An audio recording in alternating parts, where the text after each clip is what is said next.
What if I told you that the thing quietly standing between you and the author life God actually intended for you isn't your writing? It's not your platform, it's not your budget or your backlist or the size of your email list or how many reviews your last book got. What if it's something far more subtle than any of that? Something that sounds so reasonable, so spiritual even, that you've never once stopped to question it. Something you picked up somewhere along the way, from a well-meaning mentor, a conference talk, a Facebook group post, a blog you read at 2 in the morning when you were doubting everything. And it just lodged itself quietly into the way you think about your writing life, into the way you make decisions, into the story you tell yourself about why things aren't moving the way you hoped. So today I want to gently shine a light on 3 of those beliefs. 3 things I see quietly circulating among Christian and kingdom-minded writers.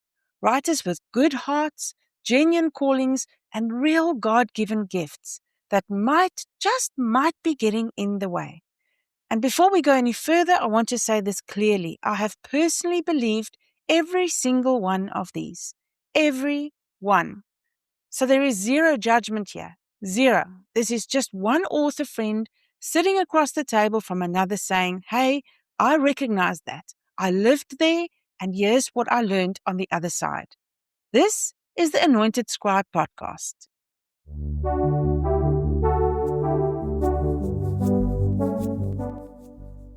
I'm Ursilia Teixeira, ex-real estate agent turned award-winning Christian fiction author.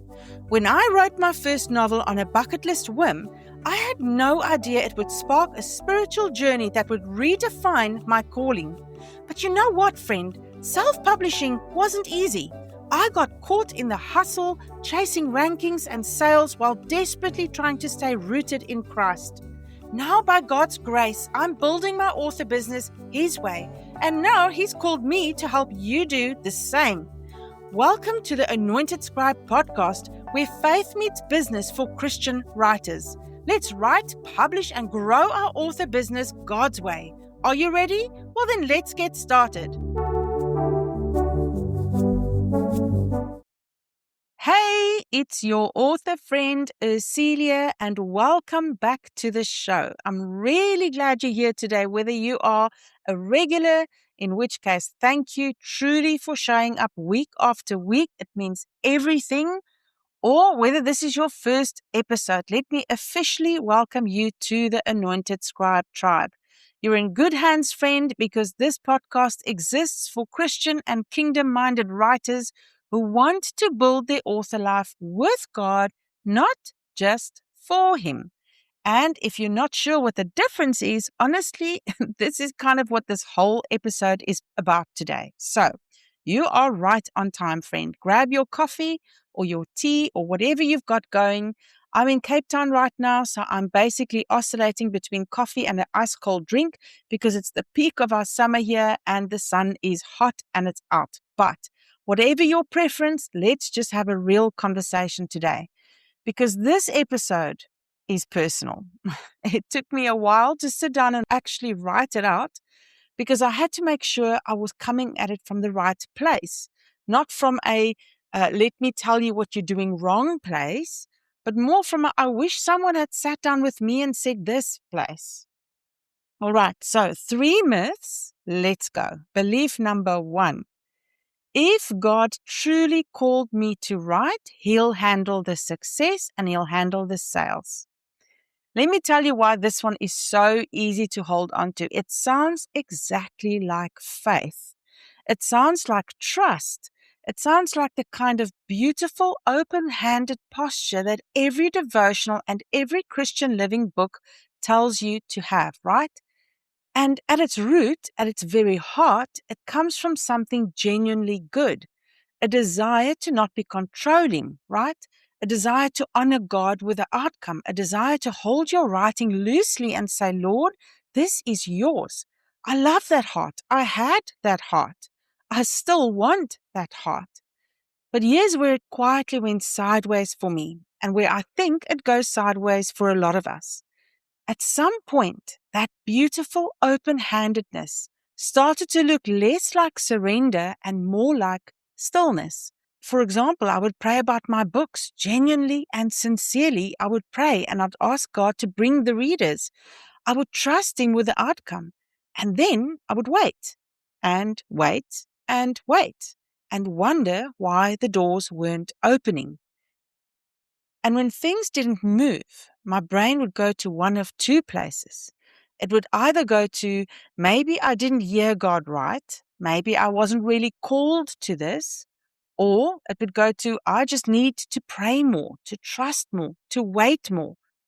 And friend, neither of those two responses actually moved anything forward, because the missing piece wasn't more prayer, it was what comes after the prayer.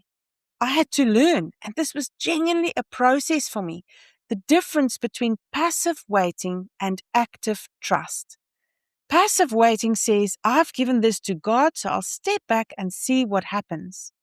Active trust says, I've given this to God, and now I'm going to take the next faithful step He's showing me and trust Him with where it leads. There's a passage in Matthew 25, the parable of the talents. You know it very well. I keep coming back to it, but it's so prevalent in our journey. See, the master gives each servant a different amount of money, right? One gets 5 talents, one gets 2, one gets 1. And then he goes away on this journey. And when he comes back, he doesn't reward the ones who held the money reverently and didn't touch it. He rewards the ones who went and worked with what they've been given. The servant who buried his talent because he was afraid, he was the one who got it wrong. And his fear, his caution, his desire not to mess things up, those aren't foreign to us as writers, are they? Calling still requires faithful action. That's not me saying hustle harder or strategy your way to success. That's not what I'm saying. But that's the Bible saying that what God places in your hands is meant to be taken care of, worked, and multiplied, not just prayed over and waited on. And I want to be gentle here because I know some of you have been in seasons of genuine waiting, seasons where God has said, not yet. And that's real, friend.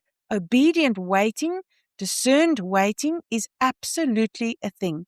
We talked about that 2 weeks ago in episode 65, actually, about knowing your season, right? There is a time to be still, but there's also a time to pick up the pen, make the decision, take the step, and learning to discern between the two, that's one of the most important skills a kingdom writer can develop. So let me ask you something, and I just want you to sit with this. You don't have to answer it out loud. Is there something in your writing life right now that you've been trusting God with, but actually haven't taken a single practical step toward? A decision you've been avoiding, a strategy you've been praying about but not actually implementing, a door that's been open for a while that you keep looking at but haven't walked through yet.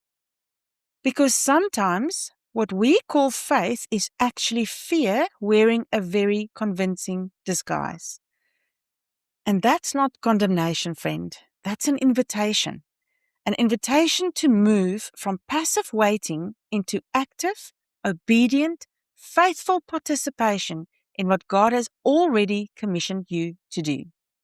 All right, we'll get back to the episode in just a second, but before we do, I want to ask you something. If you're a Christian or kingdom-minded author who feels like you're working really hard at this writing life, but somehow still feels stuck, scattered, or quietly exhausted, I want you to picture something.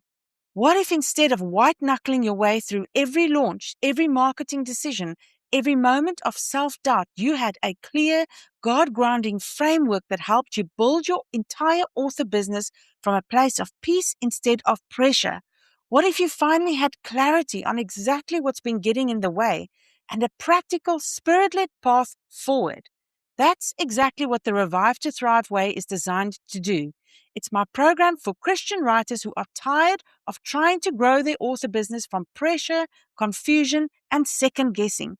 It walks you through 3 foundational steps that completely changed the way I approach my writing life. And I genuinely believe it could do the same for you. If that's resonating with you, I'd love for you to check it out at anointedscribe.com/revive to thrive. The link is also in the show notes. Okay, back to the episode. Belief 2. If my books were just better, they'd sell. This one, friend, this one right here, this one kept me on a hamster wheel for longer than I would like to admit. And I talk to enough authors to know I'm absolutely not alone in this. So let me start by saying what I mean and what I don't mean, because nuance really matters here. Craft matters. Growing as a writer absolutely matters. I'm not standing here telling you to stop learning, to stop improving, stop caring about the quality of what you put out in the world.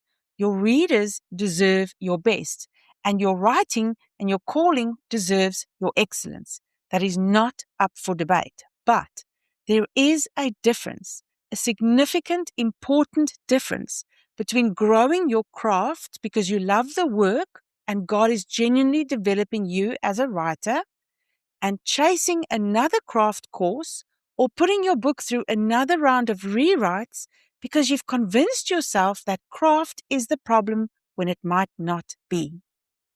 Here's how this belief usually shows up. Your book isn't reaching the readers you hope it would.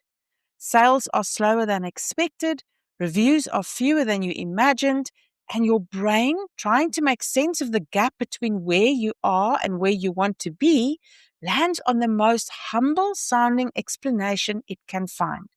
It must not be good enough yet. I must not be good enough yet. My book needs work. I'm not as good as the others, right? And I want to say, this is actually a humble response. It really, truly is. There's no pride in it. There's no entitlement. It's a sincere-hearted writer trying to take responsibility, right? And I respect that enormously. But humility doesn't always mean the diagnosis is correct. Sometimes a book isn't finding its readers, not because the writing is the problem, but because of how it's positioned. Whether it's clear who it's for, whether the cover is communicating the right thing, whether the description is actually connecting with the reader who loved it, whether the author has a way of reaching that reader at all. And here's what's heartbreaking about this craft treadmill we're on. It never actually ends because there will always be another thing to improve, another skill to develop, another author whose sentences are more elegant than yours. And if your measuring stick is good enough to succeed, you will never, ever feel like you've crossed that line because that line keeps moving. I spent a period of my author journey rewriting and revising and taking course after course, genuinely believing that the next level of craft was what stood between me and breakthrough. And what I eventually had to sit with was one uncomfortable question, and it's this. Is this actually what needs to change, or am I using self-improvement as a way to avoid the parts of this that I actually don't know how to navigate? Because sometimes learning more craft is safe. It's productive feeling. It's something you can control, right? And it keeps you from having to face the parts of an author business that feels scary and unfamiliar and uncertain. But sometimes it also steers you down the wrong path. Sometimes it dilutes your own voice because you're adopting someone else's voice or somebody else's strategy. Now, I'm not saying that's what happens to you. Only you and God can discern with honesty. But what I'm saying is that if you've been on the craft treadmill for a while and things still aren't moving, it might be worth asking a different question. Not what's wrong with my writing, but what might be missing from my understanding of how all this actually works. Because sometimes the gap isn't your prose. Sometimes it's in your positioning. Sometimes it's in your process. And recognizing which one you're actually dealing with can save you years. Truly years. And I think God cares about this. I think He cares about us working wisely, not just working hard, right? Proverbs 13 verse 4 says that the desires of the diligent are fully satisfied. And diligence isn't just effort. Diligence is the right effort applied in the right direction at the right time. Your gift deserves to be taken care of wisely, not just worked tirelessly. Okay, we're on to the last one, belief number 3. And it's this. The most visible kingdom writers must have it all figured out. Okay, this is the sneakiest of the 3 because it doesn't always introduce itself as comparison. Sometimes it doesn't even feel like comparison. It just feels like quiet discouragement, a vague background hum of everyone else seems further along than me. A low-level sense that you must be missing something because look at her. She seems so certain with everything. Look at him. He seems so put together. Look at that launch, that platform, that email list, that confidence. And I want to be careful here too because I'm not throwing anyone under the bus. The authors who are showing up consistently and visibly in this space are doing something legitimately courageous. I have deep respect for every single person who puts their work into the world and keeps showing up. This is not about them. This is about what we do in our own heads when we look at them. Because what we see from the outside is very curated, edited, Facebook-friendly versions of someone else's journey, right? And what we compare it to is our own full, unedited, messy, behind-the-scenes reality. Every doubt, every slow month, every moment of wondering if we're doing this right. And we hold those things up next to each other, wondering why we come up short every single time. Listen, I have sat in rooms, actual physical rooms at conferences and virtual ones, feeling profoundly out of place, like everyone else has received a memo and somehow I missed that memo. Like their polish and their certainty and their put together energy meant they had access to something I didn't. And I remember going home from those rooms feeling smaller than when I walked in. And then over time, I started having more honest conversations, one-on-one conversations, off-the-record conversations. And what I found almost universally across the board is this. What looks like confidence from the outside is almost always just chosen courage. Because here's the truth, most authors I know are all introverts. The author you most admire is choosing to move forward despite doubt. They are figuring it out in real time. They are winging more than they would probably admit. And they are scared sometimes too, but they keep moving forward. Visibility is not the same as certainty. A large platform doesn't mean you have a clear map. And someone's polished presence tells you very little, nothing actually, about what's happening behind closed doors.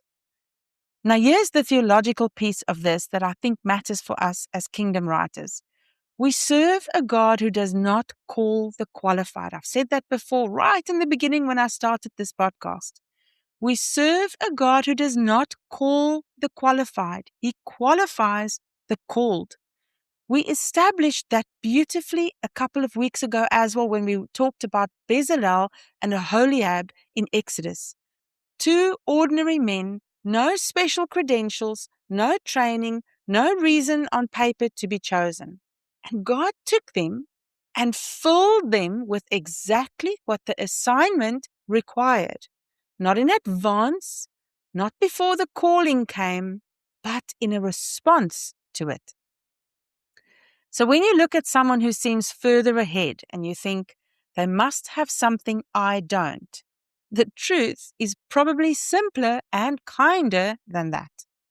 They've just been walking their path a little longer, or they're in a different season, or God's equipping for their assignment looks different than His equipping for yours because The assignments are, spoiler alert, different. You are not behind. Let me say that again because I think some of you really need to hear that today. You are not behind. You are exactly where you are supposed to be on the path God has you on. Your journey has a pace, and that pace is not measured against anyone else's timeline. It is measured against His pace and His timeline. And here's what I know to be absolutely true. Comparison will never once tell you something useful about your own path. Not once. Put it to the test. It will never tell you something useful. All it will ever do is distort your view of both yourself and the person you are comparing yourself to. It makes them seem more infallible than they are and makes you seem less capable than what you are.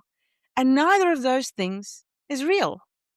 The most liberating moment for me as an author was the moment I stopped trying to figure out how to catch up to where someone else was and instead started asking God, what does the next faithful step look like for me, specifically in this season? That question changed everything, not because it produced instant results, but because it reoriented me toward my own lane, my own assignment, my own calling, which was always the only one I was equipped to walk. So, friend, 3 beliefs, 3 things that are quietly circulating among kingdom writers, things that come from genuinely good hearts, genuine, true, sincere love for God, genuine desire to honor Him with this called writing life. And I want to say again what I said at the beginning of this podcast. If one of those beliefs landed somewhere tender for you today, that tenderness is not condemnation. It's not God pointing a finger at you. I really, really believe it's the Holy Spirit doing what He does, gently, kindly, lovingly bringing something into the light so that it can be dealt with. Because He is not in the business of leaving us stuck, right? He's always, always moving us forward for His purpose, for His kingdom. Here's the truth. You can't shift something you can't see. So if today gave you a clearer view of something, even just a small thing, even just the beginning of a question, that is a gift. Sit with it, pray about it, ask God what He wants to do with what you've recognized. And friend, one more thing before I let you go. Next week, I have something coming up that I've been working on diligently for a long time. Something I truly believe is going to be a significant moment for those of you who are ready for it. I'm not going to spill the beans, but if today's episode stirred something in you, if something resonated and you found yourself thinking, yes, that's me, I need something to shift, I need change, I really, really don't want you to miss next week. So make sure you are subscribed, tell a Kingdom Writer friend about this episode, put it in your calendar, and if this podcast has been encouraging you, even a 1-line review on Apple Podcasts makes such a real difference in helping other writers find their way here. I have a mission and I cannot do it without you. Okay, friend, thanks for being here. I'll see you next week. Keep writing, stay rooted, and remember, for such a time as this, you have been called to thrive as God's anointed scribe.